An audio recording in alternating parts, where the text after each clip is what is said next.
So let me just talk about the past. What we have here, the Four of Pentacles. This is basically holding on very, very, very tightly to somebody, to a relationship partner, wanting to make things work, wanting to build a stable foundation with that person. So I feel many of you are at a point where financially you're very, very stable. You're stably employed and you have like, they say like you have a lot of positive energy all around you. Like, you know how to save money. You might have like, property behind you. Okay. You might own property, and you might also be like very well received in your professional life. And so when everything is going really well in those sectors, the only thing that you were struggling with is the relationship partner. Control issues. One person wants to do this. One person wants more freedom. And then the other person feels jealous when there's too much freedom. So I feel many of you were with somebody that either didn't want to submit. There is a lot of power struggle, control, and, one person did not want to stay. And I feel that the other person that you're dealing with, this is an energy. We have here the Prince of Swords, okay? You could be dealing with an air sign, an Aquarius, a Gemini, or a Libra. But I feel like this person is an energy of somebody that wants to live life kind of recklessly. They want to see the world. They're generally very honest, very faithful. But there are a lot of power dynamics, power struggle, control issues in this relationship. One person wants independence. The other person wants to control. I feel like the person you were dealing with wants independence. They want to come and go as they please. And they're honest, so they don't understand why you have restrictions imposed upon them. They might also not be ready for this foundational life that you're trying to build with them. Because you're stable, but they're not. They're just starting out professionally. So they don't feel like they have enough to give you. They don't feel like they can make promises to you because they don't know where they're going to be from one day to the next, from 1 month to the next, from 1 year to the next. So they tried, but I feel like they couldn't give you what you wanted. Okay.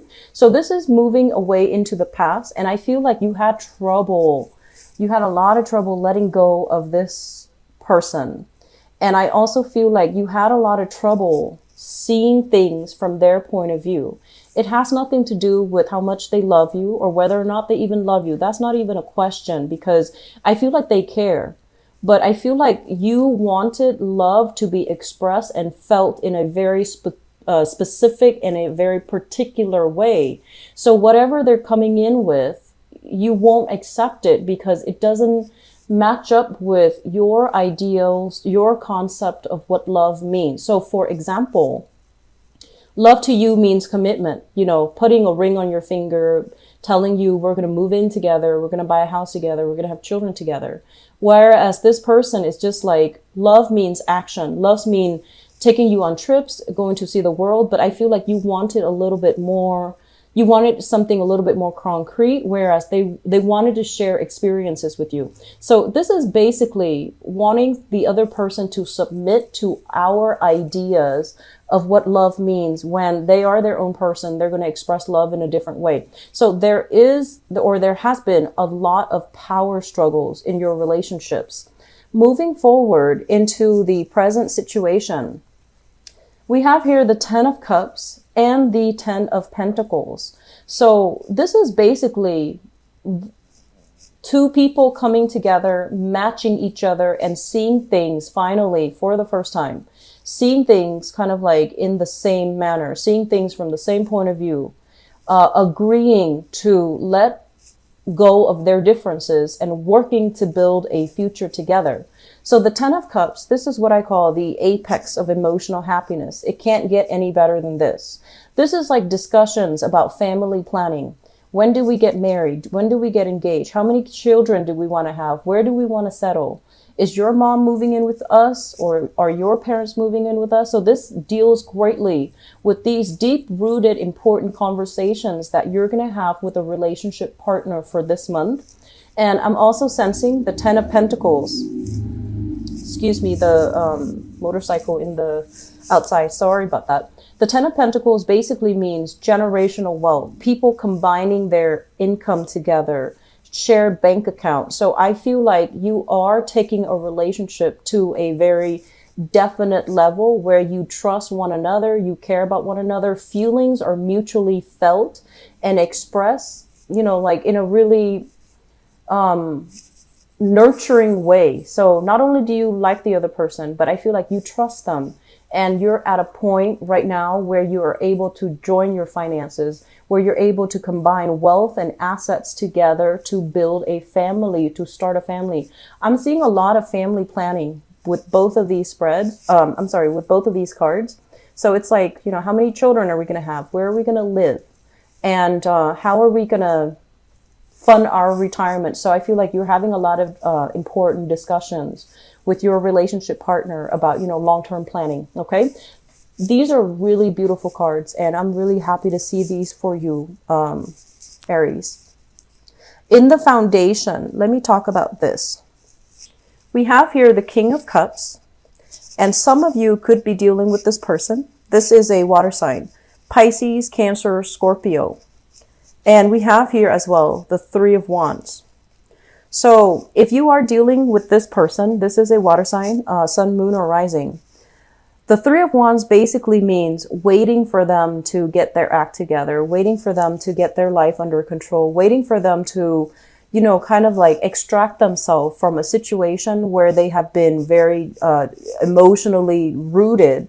So they might have, you know, another relationship that they're in, that they might have been separated, they might have been divorced, and you're waiting for them to be ready to commit to you. And then for others, I feel like this is an energy of a water sign that you're dealing with where they really drag their feet. They take their time. They're not as ambitious, and they're not as, I want to say, spirited and directed as you are. So things that would take you 5 minutes to do, it takes them a lot longer. And so energetically, I feel like you and this water sign might be a little bit off, like not on the same page, emotionally, mentally, physically, and you might want the same things, but you're very clear and definite about what you need to do to get yourself what you want. Whereas this person is kind of flopping around, you know, they're still trying to get their act together. They're still trying to stabilize their life. They're still trying to build things for themselves. And so they might have trouble committing to you 100%. I'm also sensing if this is an ex that you have broken up with, Pisces, Cancer, Scorpio, what you're doing is you're turning back on this person. You're turning your back on this person. And I feel as well, if there has been a lot of promises that were made that fell short, if they made promises to you and they're like, we're going to do this next year, we're going to do that, and then none of those plans came to fruition, you start to see that, you know what, I'm wasting my time here. So you turn your back, and then you're like going out, branching off and looking at other opportunities, looking at other dating prospects, and looking at what else is available for you. So I do feel many of you turning your back on a relationship mainly because the other person is not following through with their promises. They're not able to give you concrete, definite answers. They're not able to give you like the information that you need in order to feel secure in your relationship with them. And crowning this reading is something that you're thinking about. We have the Ace of Swords, and we have as well the Fool.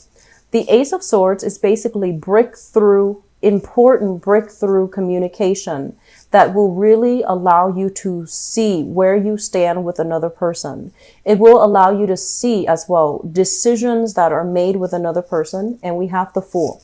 And we have here an air sign in your past. Okay, so an Aquarius, a Gemini, a Libra, that you might have really tried to work with. Like you might have tried to, okay, let's negotiate, let's compromise, let's just, you know, smooth out our energy so that we can stay together.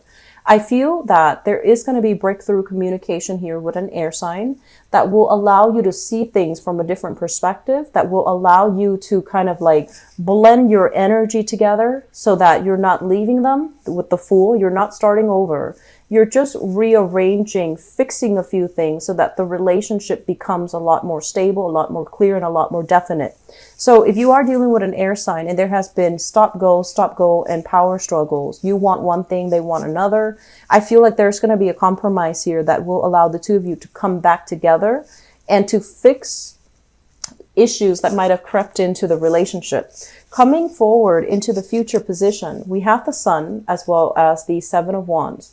Once again, you know, that whole concept about ego, power struggle, what one person wants on an individual basis might be in conflict with the partnership or with the partner as a whole. There is a major energy here about suppressing our ego, the thing that we want, in order to make things work. So you might have noticed in the past, right, there was a lot of combative energy. This is you wanting what you want specifically. And you might have had trouble seeing it. Like, you might want, for example, you might want 3 kids. You might want a house in the country. And then your partner is just like, no, let's live in the city. Let's have this, you know, vibrant social life, and let's not have children. And so you might have just, you know, wanted these things, but you're not 100% yet sure yet. But as soon as the other person suggests an alternative, then you're just like, no, I will only want this and that alone. And so I feel like there's a lot of just the whole concept about wanting something only because the other person said you can't have it, right? And then this whole concept about feeling as if somebody that you're with can't give you what you asked for, you feel that they don't love you. Okay?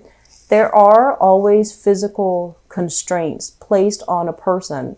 They can't give you whatever it is, but they can give you all the other things. So it feels to me like there were a lot of doubts in your mind as to, you know, whether or not somebody really cared about you, whether or not somebody really loved you, because you were approaching relationship more from an ego standpoint, what you can get out of it. Not that, you know, you're selfish or anything like that, but I feel like it was hard for you to kind of switch this story and see things from your partner's perspective, see where they're struggling and really hear them out.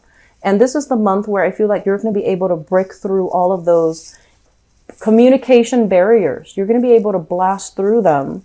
You're going to be able to revisit problems in the past and see them through a new lens, and seeing them through a new lens where you don't have to be combative. You don't have to doubt whether or not they care about you. You don't have to feel like you have to be on the defense when they say no. And so the whole concept about suppressing the ego and really allowing the other person to talk and allowing them to tell you, you know, to tell you like where they're coming from, and not just passively listening, but actively listening and really understanding where they're coming from and why they can't give you what you need, why they can't give you what you want, why they might not even be the right relationship for you. That's, I feel, is very crucial. I'm sensing a water sign here that is in the picture that they want you to slow down a little bit. And I feel like they're not at a point where they feel success, and so they can't really commit, okay? So if you're dealing with that, just be patient. And I also feel as well, earth sign, Taurus, Virgo, Capricorn.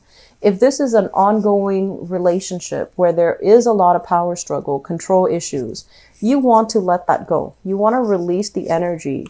And I feel a lot of breakthrough here with air signs, Aquarius, Gemini, Libra, where there's going to be a sense of mutual understanding. Financially, you know, this is a month where I feel there will be a lot of talks financially with your significant other. How much are we going to save? Are we putting money in the bank? Do we need to save for our children's, you know, education, college education? Should we open up a retirement fund so that when we retire, we both can travel together? So a lot of discussions, a lot of important milestones, and a lot of opening up with a relationship partner is going to be happening for you guys for this month, okay? For single people, I feel like you have several options that are in store for you.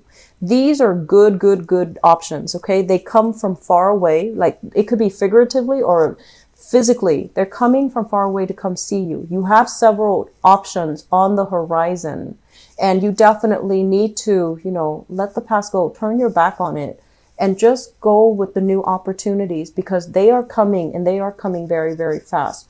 Don't, you have some relationship patterns here. I do feel that you need to break. And I don't feel it's entirely all your fault, Aries, but I feel that you have a very specific idea. If, you know, he or she loves me, they need to do this. And so whatever else that person does that doesn't really match up to your ideal of what you want, then you feel like it's not really love. And that's something that you need to really reassess, because people show and express and, display love in their own way. Some people are flamboyant about it. Others are very quiet about it. But however somebody loves, I feel like you're always going to feel it, okay? Whether or not they love you, you're always going to feel that. So if they love you, they wouldn't do things or say things to undermine your self-esteem.